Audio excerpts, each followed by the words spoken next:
Hey everyone, today we're going to be replacing the original battery inside this Braun Oral-B Type 3756 electric toothbrush. You check the model number type on the bottom. I purchased the replacement battery online. I'll put a link in the description for the details. First thing I'm going to do is soak the bottom part of the toothbrush in hot tap water for a few minutes to soften up the plastic here, because there is a clip here that might break and I want to make sure it's a little bit pliable when we take that off. Alright, so just some hot tap water here. I'm just going to stand that in there. I'll come back in a few minutes.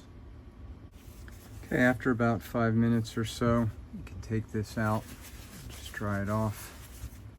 Okay, I'm going to start by prying off the top piece here. I'm going to work this blade in beneath and just kind of wiggle that up a little bit. Just be patient with it. You got to get underneath that little ring, and then eventually it'll give like that. Put that toothbrush on the charger since we've softened this up. There you go. Once it pries off like that, you have a spring-loaded piece, so just lift that off and lay it back down. Now we can just remove the bottom piece, and pushing from the top will slide out all of the inner workings here, like this. I'll also remove this spring here. I'm also going to clean off some of these old toothpaste and water deposits and let that dry while we're working on the battery itself. Now we're going to remove the power switch plate right here by gently prying off one side and then the other with the small screwdriver, like that. Same thing here on the other side.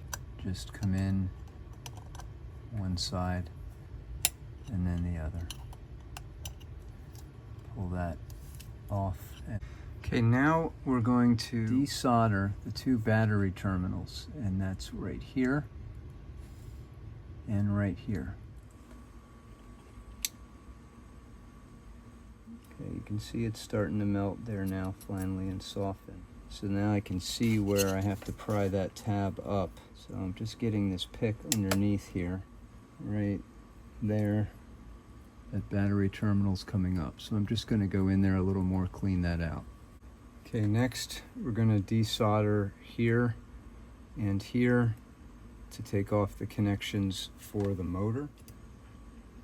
Just push it away like that and do the same for this side. Now I'm going to try this next part without taking off the solder points for the copper coil. I think I may just bend it out of the way, but basically we're going to take the screwdriver here and push in on the... I'm just going to kind of bend that down and push out a little bit. Do the same thing on the other side. I'll just come in like this and just lift that back like that. Just going to try to ease that out of the way. I'm going to unclip this metal piece here that runs and attaches to the white plastic that's holding in the battery board.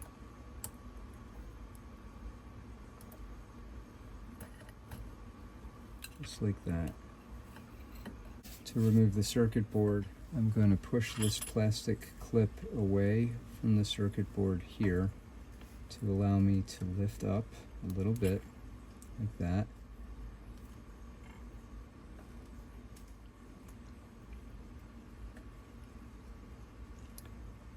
Like that. Try the same thing over here. And slide that out.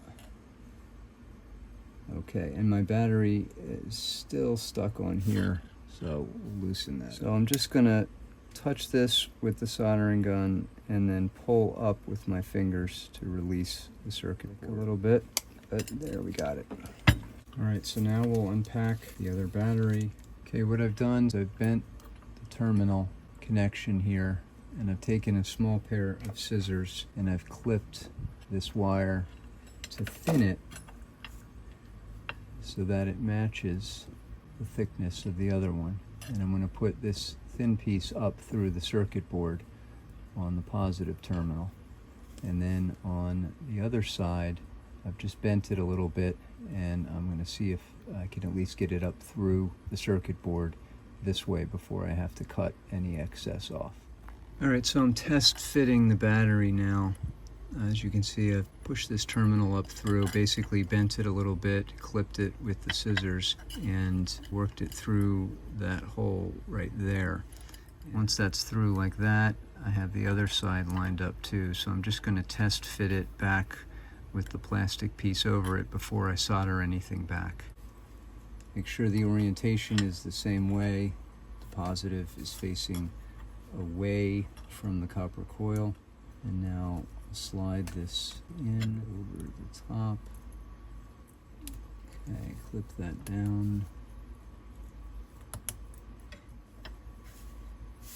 Make sure the terminal here is also through, and then clip that circuit board down. Come in close here and you can see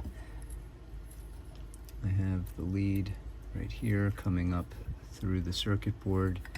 You can see inside there the lead is bent on itself because I didn't want to clip too much. And then on the positive end, see here, it extends out and then punches through in the top. That's what I've clipped. And bend down this lead here and get ready to solder it down to that. And I'm going to flip this around. I'm going to clip off the excess here and bend this down to solder back to that terminal. So I'm just bending it up like that so I know how much to cut off. Bend that down and it will be soldered right there. Okay, to help me so this doesn't move around, I just put a vice grip on the plastic sheath, but at a very, very loose grip so I'm not damaging it.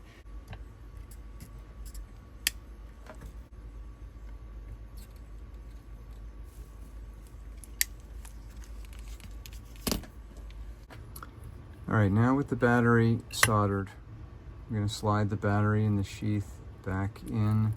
I'm going to go over these little metal clip pieces and in like that.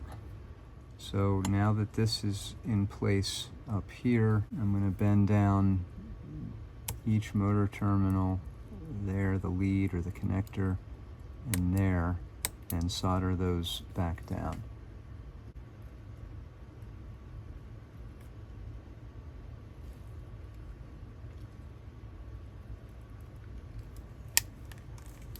Alright, so there's the motor.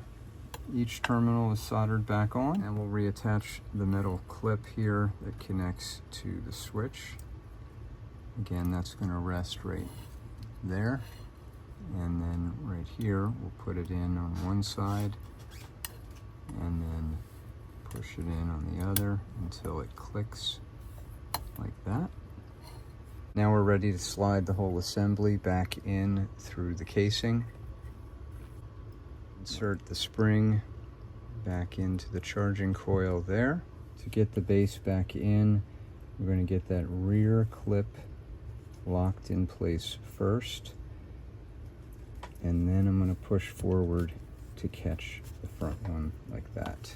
Attach this retaining ring on the top and push this back down into place. Now pressing this plastic clip back on can be difficult. Here the easiest thing was to take a 10mm wrench and basically push in, and the key is going to be to get that rubbery seal to come around the side of that ring, and then you'll see that that makes a good seal.